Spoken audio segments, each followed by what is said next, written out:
Hello student.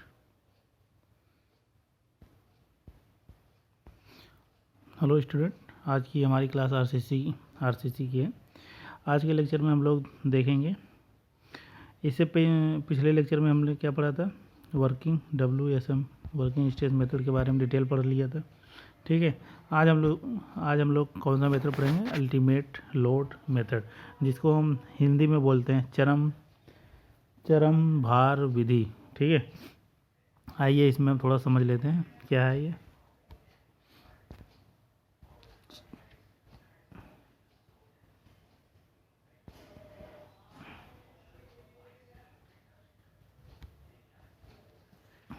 क्या है हमारा स्ट्रेस और स्ट्रेन का कर्व है। ठीक है, जो स्ट्रेस स्ट्रेन का कर्व आता है कैसे आता है पता होगा आप लोगों को।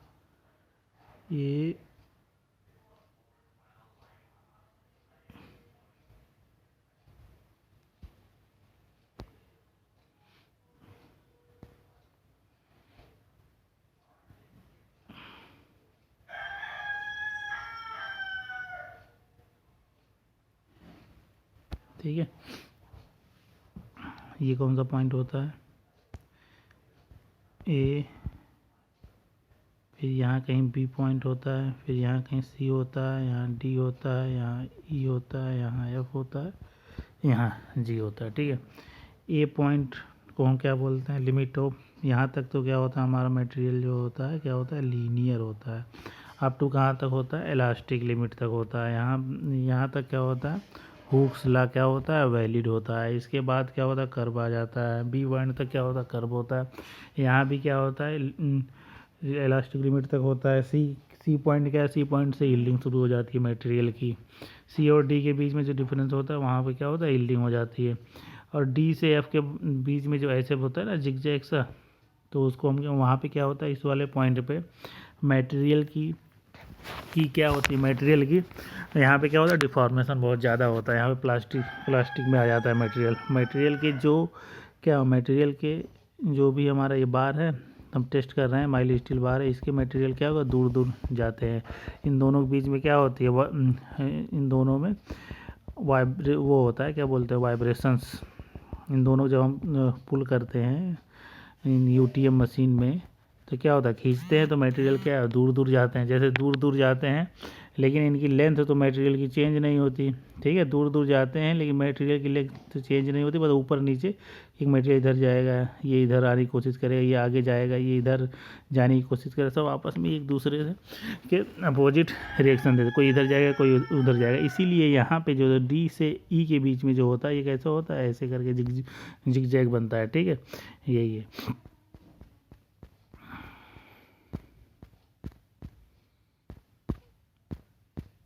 अब हम आगे देखते हैं एफ पॉइंट क्या होता है। उसके बाद जो है हम और क्या करते हैं, लोड को बढ़ाते चले जाते हैं। तो क्या होता है यहाँ पे, ये कौन सा पॉइंट, अल्टीमेट पॉइंट, इसको हम क्या बोलते हैं, अल्टीमेट लोड मेथड।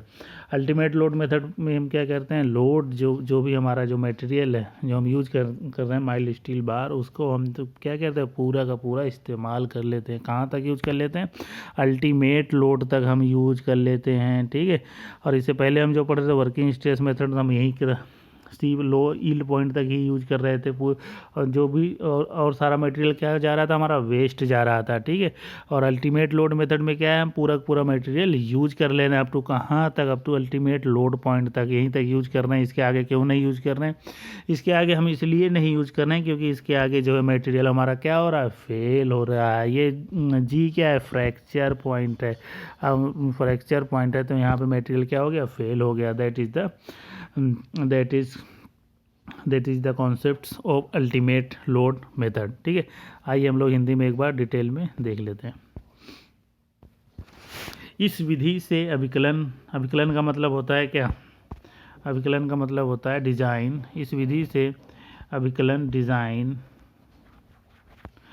करने पर कंक्रीट और प्रबलन इस्पात, इसको हम वही माइल्ड स्टील की सामर्थ्य का पूर्णतः लाभ उठाया जाता है। ठीक है, पूरा लाभ उठाया जाता है और संरचना अधिक भार वहन कर लेती है। तो इसमें क्या होता है, डिजाइन जो हम करते हैं ज़्यादा लोड के लिए कर सकते हैं। ठीक है, चरम भार सिद्धांत पर प्रबलित कंक्रीट आरसीसी, जिसे हम बोलते हैं प्रबलित कंक्रीट आरसीसी का अभिकलन डिजाइन करने के लिए चरम भार अल्टीमेट और कॉलेप्स लोड पर विचार किया जाता है। ठीक है, इस पर कौन सा लोड हम यूज करते हैं? अल्टीमेट लोड यूज करते हैं। ठीक है, जिसको हम कॉलेप्स लोड भी बोल सकते हैं, क्योंकि उसके बाद जो है मटेरियल हमारा क्या हो जाएगा? फेल कर जाएगा। ठीक है, ये संरचना पर पड़ने वाले अधिकतम संभावित भार को लोड फैक्टर से गुणा करके अल्टीमेट लोड निर्धारित किया जाता है और इसी भार के लिए डिज़ाइन किया जाता है। ठीक है, जो भी हमारा जो हमने बीम बनाया, इस पर जो भी लोड आ रहा है, मान लीजिए इस 50 किलो न्यूटन का लोड आ रहा है, तो उसको हम किससे मल्टीप्लाई करेंगे? उससे हम मल्टीप्लाई करेंगे लोड फैक्टर से मल्टीप्लाई करके फिर जितना लोड आएगा उस लोड के लिए हम क्या करेंगे? डिज़ाइन करेंगे। ठीक है, ये है। आगे देखो, और इसी बार के लिए डिज़ाइन किया जाता है। और नेक्स्ट पॉइंट क्या है हमारा?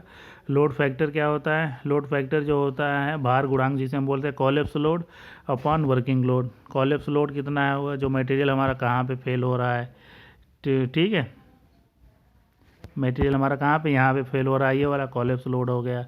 और वर्किंग लोड कितना है? उसमें लोड कितना आ रहा है। ठीक है, दोनों लोड फैक्टर यहाँ से निकल जाएगा, तो उससे हम क्या करते हैं? मल्टीप्लाई कर देते हैं। अल्टीमेट लोड मेथड में वर्किंग स्ट्रेस मेथड की तुलना में 40% तक प्रबलन इस्पात की बचत होती है। इसमें भी क्या करते हैं? इस्पात की हम ज़्यादातर बचत कर लेते हैं, क्योंकि उसमें जो है मटेरियल WSM में क्या था कॉन्सेप्ट? आप लोग देखिए थोड़ा सा। WSM में जो था, WSM में हम लोग क्या करते थे? WSM में हम जो भी हम माइल्ड स्टील का कहाँ तक माइल्ड स्टील जो था हमारा, हम कहाँ तक? यहीं तक यूज कर पा रहे थे माइल्ड स्टील। पूरा स्ट्रेंथ ही नहीं यूज कर पा रहे थे माइल्ड स्टील की, तो इसलिए क्या हो रहा था? मटेरियल जो है ज़्यादा लग रहा था। ठीक है, मटेरियल ज़्यादा लग रहा था, ये स्टील ज़्यादा प्रोवाइड कर रही थी, तो कॉस्ट ज़्यादा आ रही थी। अब हम इसमें क्या कर रहे हैं? लिमिट स्टेट मेथड में LSM में हम कहाँ तक कर रहे हैं? जो भी हमारा मटेरियल को हम कहाँ तक? पूरा अल्टीमेट लोड तक यूज कर रहे हैं। तो अल्टीमेट लोड तक यूज कर रहे हैं, जाहिर सी बात इतनी मटेरियल हम और यूज कर ले रहे हैं। ठीक है, तो जाहिर सी बात मटेरियल की यहाँ पे सेविंग होगी, मटेरियल की सेविंग हो रही है, मटेरियल भी कम लग रहा है। ठीक है, that is the reason. Ultimate load method में वर्किंग स्ट्रेस मेथड की तुलना में 40% तक प्रबलन इस्पात की बचत होती है। आइए नेक्स्ट देख लेते हैं। अल्टीमेट लोड मेथड के भार गुणांक लोड फैक्टर सुरक्षा गुण फैक्टर और सेफ्टी से अधिक महत्व रखता है। ठीक है, ये सबसे ज़्यादा इंपॉर्टेंट क्या है? अल्टीमेट लोड मेथड में भार गुणांक लोड फैक्टर से ही तो मल्टीप्लाई करते हैं, और WSM में क्या होता है? फैक्टर ऑफ सेफ्टी से मल्टीप्लाई करते हैं। इसलिए सबसे ज़्यादा important limit state ultimate load method में कौन सा होगा? ये लोड फैक्टर होगा। ठीक है, अब हम इसमें थोड़ा सा और देख लेते हैं। अल्टीमेट लोड मेथड के दोष क्या क्या है? चरम भार विधि में प्रबलित कंक्रीट अवयव का खंड माप काफ़ी थिन सेक्शन आता है। ठीक है, इसमें जो है काफ़ी जो भी हमारा बीम या कॉलम बनाते हैं वो क्या होता है? ज़्यादा मोटा नहीं होता, पतला सेक्शंस आता है। ये एक इसके दोस्त हैं। ठीक है, ज़्यादा मोटा नहीं आता, जो डिज़ाइन करते हैं तो क्या होता है? पतला सेक्शंस आता है। और अल्टीमेट लोड मेथड में धरणों के कर्तन शियर व विकलन बॉन्ड संबंधी सही जानकारी उपलब्ध नहीं होती। और इसे एक रीज़न ये भी है इसमें जो बॉन्ड कैसा बनेगा या फिर इसका शियर फेल्यूर कैसा आ रहा है, ये दोनों चीज़ें के बारे में जानकारी नहीं मिलती, इसीलिए इसको हम बहुत कम यूज करते हैं। ठीक है, और ये किस सिद्धांत पे वर्क करता है? इलास्टिसिटी थ्योरी पे वर्क करता है। ठीक है, इलास्टिसिटी थ्योरी पर वर्क करता है। अब हम आगे देखते हैं थोड़ा सा। इस विधि में कंक्रीट में के संकुचन और दरारों पर कोई भी विचार नहीं किया जाता। ये भी इम्पोर्टेंट पॉइंट है। इस विधि में शियर, संकुचन, कंप्रेशन और या जो भी क्रैक्स वगैरह आ रहे हैं इस पर भी कोई विचार नहीं किया जाता। ये ज़्यादा अच्छा मेथड नहीं माना जाता। ठीक है, लिमिटेड अल्टीमेट लोड मेथड। हम आज हमारा यहीं तक समाप्त होता है अल्टीमेट लोड मेथड। अब नेक्स्ट क्लास में हम देखेंगे LSM के बारे में डिटेल में डिस्कशन करेंगे, और बाकी किसी को कोई समझ में नहीं आया वो कमेंट करके बताएगा। आज की क्लास हमारी यहीं पे समाप्त होती है। Okay, thanks.